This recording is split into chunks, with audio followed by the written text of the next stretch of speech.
ناظرین، یہ کتاب جس کا ٹائٹل ہے قصص الانبیاء، تصنیف ہے مولانا عبد المنان رحمۃ اللہ علیہ۔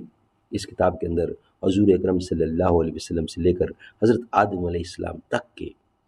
تمام انبیاء کرام کے سچے قصے، سچے واقعات قرآن و سنت کی روشنی میں، قرآن اور حدیث کی روشنی میں لکھے گئے ہیں، بیان کیے گئے ہیں، درج کیے گئے ہیں، ہم آپ تک پہنچانے کی جسارت کرتے ہیں۔ ناظرین، episode number 4، vlog number 341، page ہے 361، اور واقعہ چل رہا ہے، بیان چل رہا ہے حضرت حلیمہ، دائی حلیمہ سعدیہ کا، جنہوں نے رسول اللہ صلی اللہ علیہ وسلم کو دودھ پلایا۔ الہی پھر مزہ کیا ہے یہاں دنیا میں رہنے کا، حیات جاوداں میری نہ برگے ناگہاں میری، پریشاں ہوں میں مشت خاک لیکن کچھ نہیں کھلتا، سکندر ہوں کہ آئینہ ہوں یا گرد کدورت ہوں، یہ سب کچھ ہے مگر ہستی میری مقصد ہے قدرت کا، سراپا نور ہوں جس کی حقیقت میں وہ ظلمت ہوں۔ جو عورتیں قوم بنی سعد کی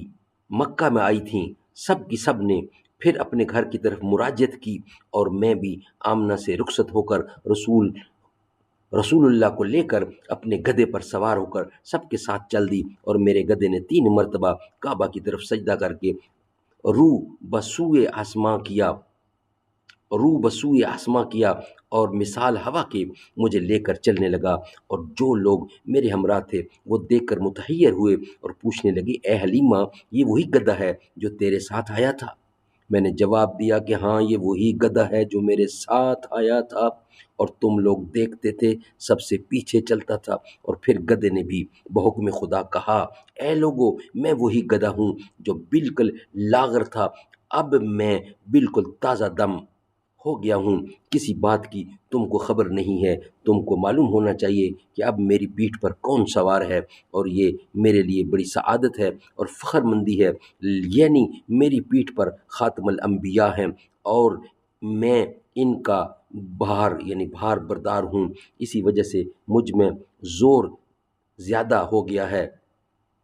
حلیمہ سے روایت ہے، وہ کہتی تھی کہ میرا گدھا سب سے آگے نکل گیا تھا، اور جہاں ہم منزل کرتے تھے اسی جگہ حضرت کے طفیل بہت زیادہ گھاس پیدا ہوتی تھی، اور پھر تمام چوپائے جانور اس گھاس کو کھاتے تھے، اور جب میں اپنے گھر پہنچی تو حضرت کی برکت سے بکریاں جو دبلی تھیں وہ سب موٹی تازی ہو گئیں، اور دوسروں کی بکریوں سے ہماری بکریاں بہت زیادہ بچے دینے لگیں، اور پھر بہت دودھ ہوا۔ پھر ایسا اتفاق ہوا کہ لوگ ہماری بکریوں کے ساتھ اپنی اپنی بکریاں باندھ دیتے تھے، پھر ان کی بکریاں بھی بہت زیادہ دودھ دیتی تھیں اور بچے بھی زیادہ دینے لگی تھیں۔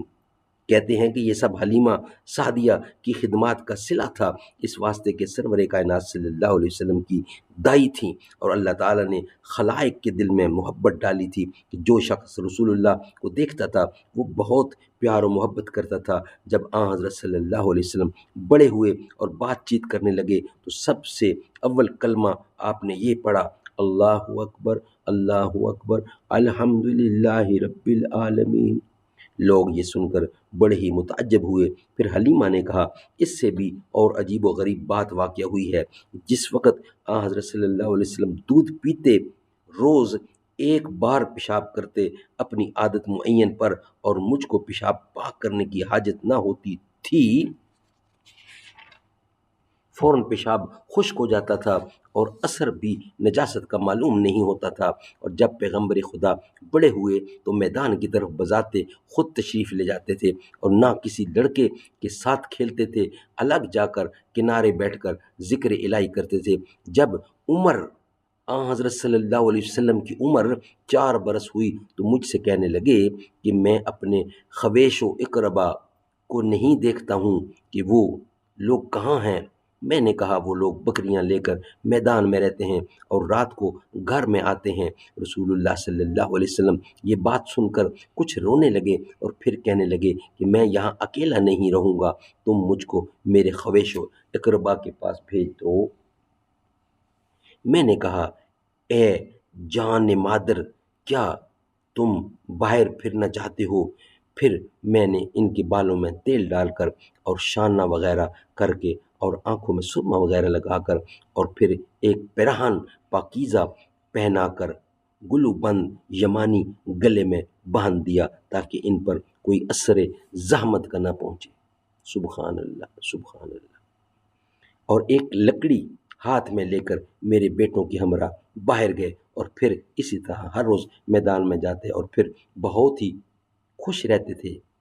ناظرین، یہ ویلاگ ہم یہاں ہی کمپلیٹ کرتے ہیں، انشاءاللہ نیکسٹ ویلاگ کے ساتھ ہم حاضر ہوں گے۔ یہ ویلاگ ہمارا یہاں ہی مکمل ہوتا ہے۔ محبوب کی محفل کو محبوب سجاتے ہیں، آتے ہیں وہی جن کو سرکار بلاتے ہیں، وہ لوگ خدا شاہد